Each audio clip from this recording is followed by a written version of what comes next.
Hello, I've just stopped in quite an interesting place. When I left the George Orwell Trench, I had about 3 hours of riding through fairly dull countryside. But in the last half hour or so, I suddenly came into these hills, and I just thought, I'm going to stop and make a film. Well, here you can see, this is a notice board that gives you some details. I'm right at that bridge there. That's that bridge there in front of us. And I'm just going to start up and go on the road, and hopefully it stays as good as it has been the last half hour. I don't know if you can see really there. The trees. It's really nice, very green water. If you can see that, okay. Right.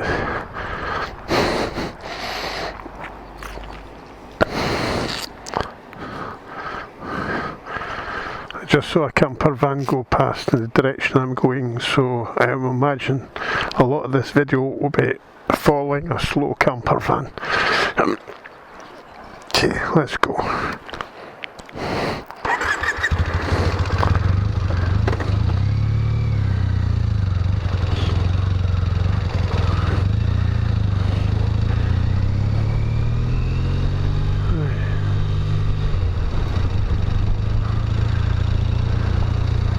A typical Spanish, very tight, awkward angle junction.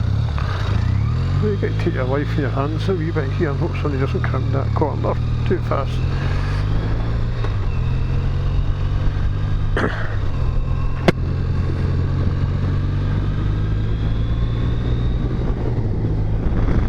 It's also got a lot brighter, because when I was at the trench it was a bit grey and it was a bit overcast and it was kind of off and on. It's, you know, it's about 25 degrees. It was about 30 a wee while ago when it was lower, but I've been climbing into the hills. As you can see, they're really nice and really nice roads.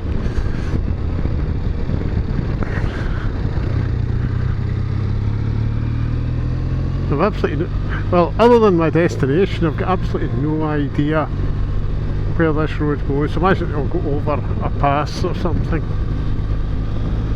That's a good thing about holidays like this. I set my sat nav for the destination, put it to avoid highways and toll roads, and then just put it on a kind of, it's got settings you can put on windy and hilly roads, and that's what I put on, because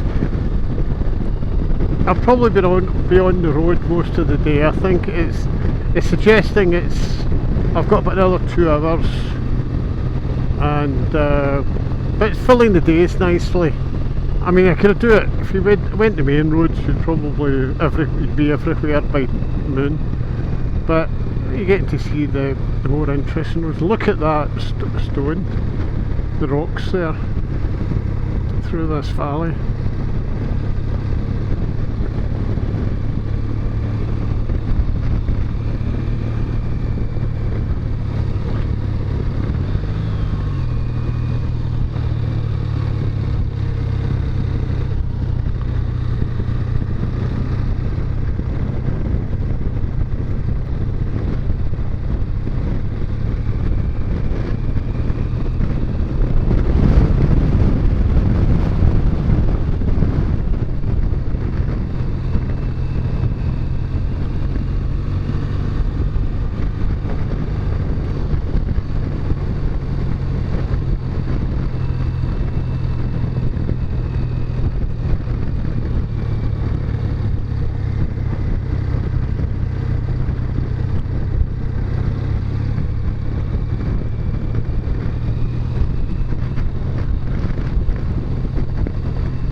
I think it's quite amusing. You'll see signs, there's one coming up here, warning of ice. Obviously it must be for winter, because 25 degrees or whatever, it's going down a wee bit, 22 degrees. We're certainly not going to get ice. But it must be just during the winter there's the temperature much drop. There's no snow poles, so obviously snow is not too much of a trouble here. Nice wee statue there.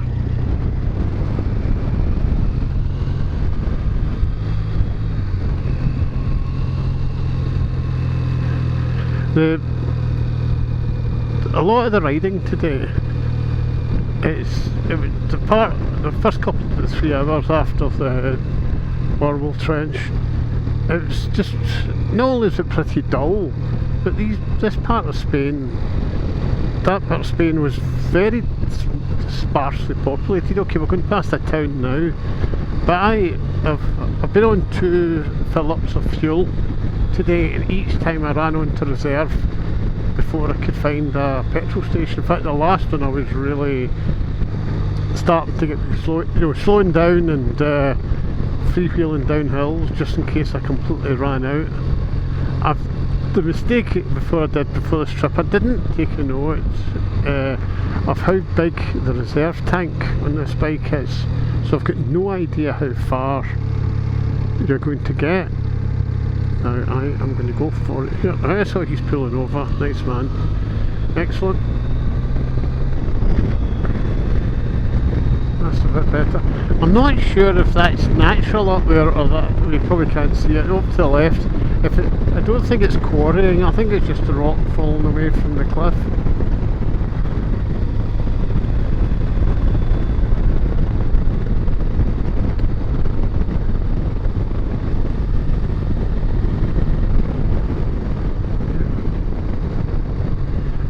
It's amazing. A matter of a couple of hours and the landscape can change completely. I went through an area where they were growing a lot of grapes and olives, and then went through an area where they didn't seem to grow anything at all. It was just abandoned land, and then went through an area that was mostly, I don't actually know exactly what it was. It was some kind of grain. It could have been wheat or something similar. They were growing a lot of that, and there was a lot of the grain silos. Every town you come into, there's a big stack of these, obviously a depot for filling up lorries and taking it away. I did yesterday, I think, I came across fields of small trees of a type I've never seen before, and they had very red berries on them. Now I stopped to have a look at them, and they were about the size and shape of a cherry, but they clearly weren't cherry trees. And I picked one of the fruit and I split it open, and it was white inside. And I just touched my tongue against it. Oh, I've just missed this junction. But that's what you get for talking. Right, I'll go through this bit then. You didn't see me do that. I could edit that bit out, but I'm not going to. Well, Alto Tahoe is obviously the name of this area. Though that fruit, it was just white. It was almost like the inside of an apple, but the size of a cherry. And I touched it with my tongue, and it was very sweet. But I've got absolutely no idea what it was. I should take a photograph. That's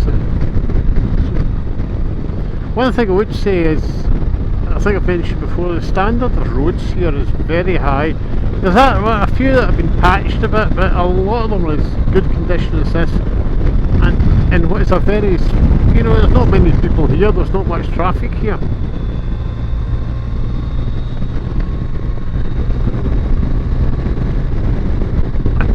I've not seen big lorries like that. I imagine that they must be involved in some sort of like quarrying or something. I haven't seen any quarries. I just saw that hillside there that the rock had all broken away from, but it didn't look like it was being worked. It just like kind of collapsed naturally.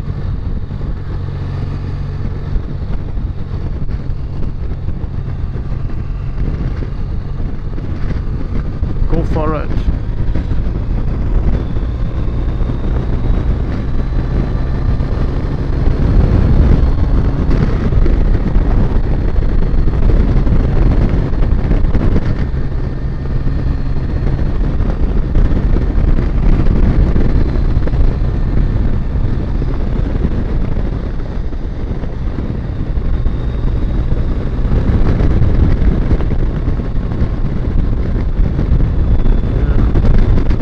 As of course, before I put the camera on, the other side of the hill was far more spectacular than this, but this is still pretty good. I'll let it run on for another bit, see if we come to anything else quite exciting, and if not, we'll stop the car round, see if something better comes up later. Oh, the other thing I've seen a couple of hours ago on this kind of more flat land, really large numbers of really big birds of prey.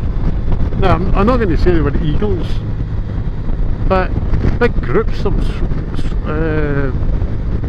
like kind of swarming. They've no idea, they were too high up and I wouldn't be able to spot different birds anyway. They've no idea what they were, but it's really unusual to see so many and so big birds of prey. Obviously there must be some food supply, must be a lot of mice or whatever they eat, or rabbits or whatever they eat. But just surprising. Now this is, I don't know what the camera's picking this up, this is really open hillsides now.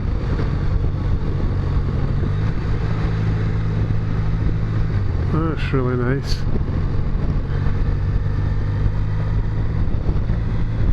Well, that's me over 2 weeks on the road, and one thing I have learned, I've brought far too much stuff with me, but you always do, and my top tip, well my first top tip, there'll be lots of them, my first top tip is that if you go anywhere on a bike and you're staying in hotels, make sure you can get all your luggage into 2 pieces of luggage, say a pair of panniers or 2 bags or whatever, so you don't have to do 2 journeys to the bike with the luggage each time.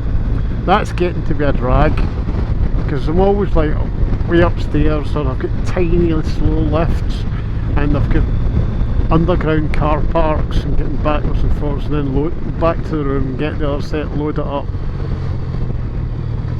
If I was doing this again, I could easily do it with just the panniers and just use the top box as... I'd take a top box anyway, because it's handy if you do shopping or anything, but I'd probably just keep a backpack or rucksack in it that I could just lift out and wear when I'm carrying in the luggage, rather than to unclip it and take it in. It is a lovely wee village, hundreds of these little villages, and you'll almost never see a person in them. It's very strange. They seem like ghost towns. I just noticed a big truck heading that way. I'll just be a bit careful here. And it's always noticeable, there's always a kind of bar, a cafe bar, and there's usually a restaurant. But most of them don't have a shop. Then we should wonder, where did these people go to get their stuff? That's where this truck is. Right. Peñalén, that was. And the other thing is, in places like this, what do the people do as jobs? I've seen very, unless there's some quarrying or something, there seems to be very little, employment around here. I can't, unless they commute far, but I can't see why people are here. I mean, it's not nice places, but everybody's got tough jobs. And some of the villages we're going through early in the morning, you'll see the kids getting a bus obviously to school, but school's supposed to be miles away to make it viable. So I hope this isn't too noisy, because I can feel it's quite windy here actually, so I hope they're not picking up too much noise on the microphone.